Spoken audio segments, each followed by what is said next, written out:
Guys. Bodie and I have a message for you today about fuel fill. This is a 64 Sprite here for a makeover. Just want to point this out because you can see fuel staining here. Now this may be early enough that we can clean it up. He doesn't have a particularly nice gasket here, not as much of a high-level car, but fuel doesn't discriminate. And if you have a beautiful car, you really have to be particularly mindful of this. If you fill too quickly, you will have this overrun. If you park it in the sun when it's full, it will expand and overrun. So you don't want to fill it up and then go on a picnic. You want to fill it, drive to the picnic, and then park it in the sun. That way you don't have to worry about the fuel expanding in the tank as it heats up with nowhere to go. There's no vent in there.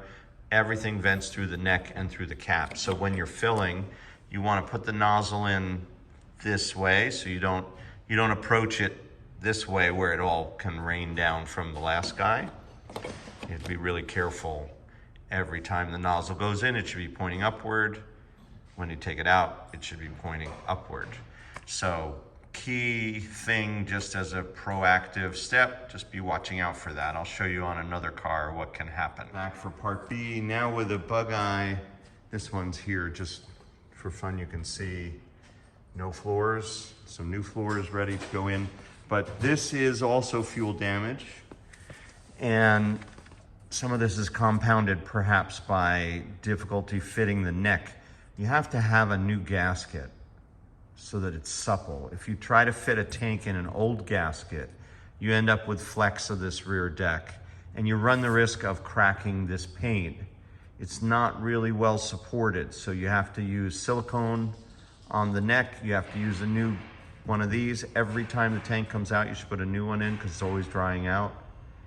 And you do not want to crack this, another important thing. But anyway, in this case, who knows how it started, but fuel plus cracking, and you end up with this problem. So when you're filling these cars, you are listening. You have to listen. You should be able to hear it. And if the air is rushing too quickly, you know you run the risk of an overflow. And it will at times sort of almost burp out. So you just want to fill slowly, take your time. It's only 7.2 gallons. Doesn't take too long, even if you squeeze the trigger 10% and just wait. So take it easy on the fuel fill and you'll have a nice clean back deck on your Bug Eye. Thank you for coming with us on this journey here from Bug Eye Guys.